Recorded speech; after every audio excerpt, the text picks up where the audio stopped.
The White House celebrates Lesbian Visibility Week with the cast of the L Word. So this week is Lesbian Visibility Week, and as the first openly queer person to hold the position of press secretary for the President of the United States, I see every day how important visibility and representation are. Today, I'm honored to welcome the cast of the L Word and Generation Q, two Showtime series that chronicle the friendship, the love, the challenges, and the triumphs of strong, funny, and resilient queer women. Up here with me are the amazing, talented actresses who play those very roles. Jennifer Beals, Leisha Hailey, and Katherine Moennig, and the show's co-creator, writer, and executive producer, Ilene Chaiken. The L Word Generation Q cast visited the White House on Tuesday and spoke alongside Karine Jean-Pierre, the first openly gay White House press secretary for Lesbian Visibility Week.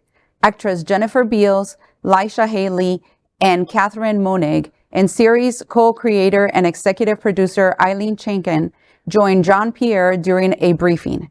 Afterward, the cast met with LGBTQI plus staffers of the Biden-Harris administration to talk about our administration's work to advance full equality for our community. A 2019 reboot of the original series, The L Word, that ran from 2004 to 2009, The L Word Generation Q follows a group of friends who identified as LGBTQ in Los Angeles. During the briefing, Jean-Pierre said, quote, "As a young queer woman of color, I felt alone and sometimes invisible.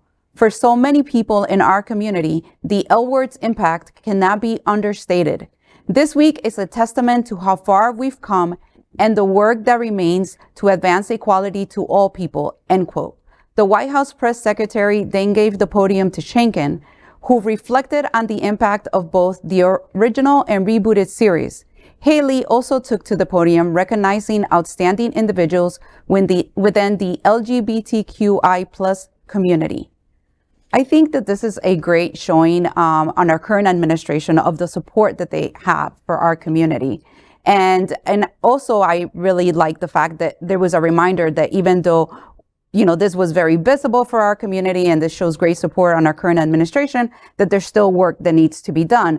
And we were just talking about that, in the prior story about all the work that has to be like a multi-focus work. We need to, partner up with organizations and people who are also being targeted, like, the people in the Black community, Hispanic, the minorities communities. We also need to come together to really make a difference. I think one of the things that hit me immediately, because you go back 2.5 years ago, you never would have heard the words that they spoke with the administration's LGBTQ inside the administration.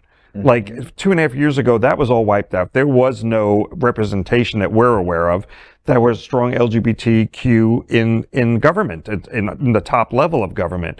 And so here we've got an administration that's embraced, has the first lesbian press secretary. I mean, it's pretty impressive that we've seen this come back into the White House.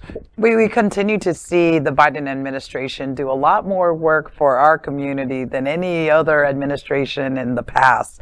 And, he stands there pretty tall without fear, because he knows that every conservative on the block wants his head, right. And he stands there and says, we're going to invite the L Word cast for Lesbian Visibility Week.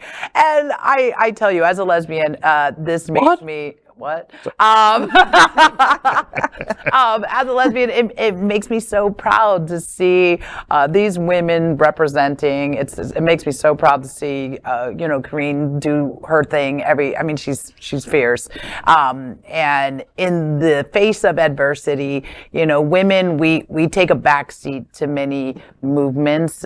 We take a back seat, in terms of credit, not in terms of action, but in terms of credit, we're kind of invisible, right? But we're the loudest voice in the room always, and we're the fiercest one. And I think that it's really important that we recognize and celebrate Lesbian Visibility Week. This is a fantastic. And what a great way to do it with the L word. I remember when the L word first came out, I was all about it. I was like, finally, some of our stories are being told, and the complexity of the stories and the relationships of women are finally like on the big screen. It's hot, and we are told, it's sexy. Right, really hot women, and there's these great scenes, you know? So, I thank them for it. I thank Ilene Chaiken for creating the show. I think it's been great for lesbians. But this is also the one show that really has brought lesbians to the forefront, because I always said that lesbians are the invisible tribe, because when we have events that are gay, I used to help run the rodeo.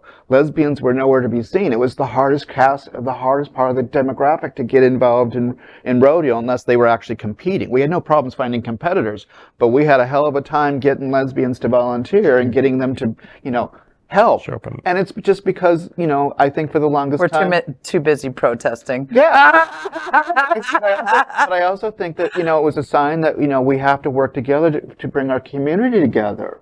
And we have to find those opportunities. I mean, how many lesbian bars are there? That's the hardest bar to find anymore. Well, there aren't many. Anyone want to take that one on? It's an easy. Yeah. But that's what excited me about this whole story was it's like finally they're getting the spotlight that they should have on a regular basis, not just on a special week.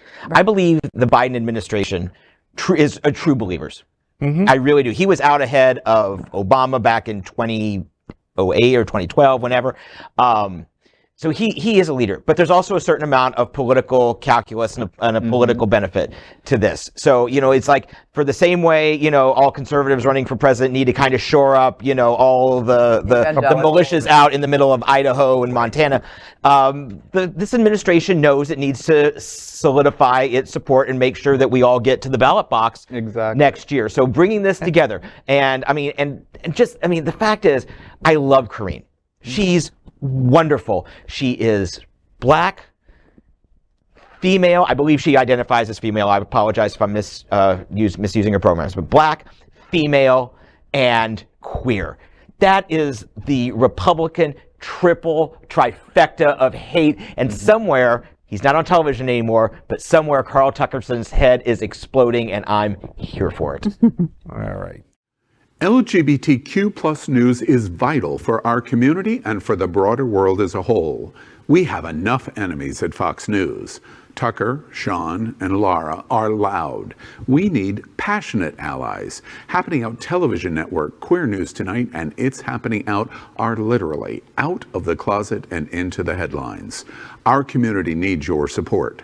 Like this broadcast and subscribe now to ensure the growth of the entire LGBTQ plus community.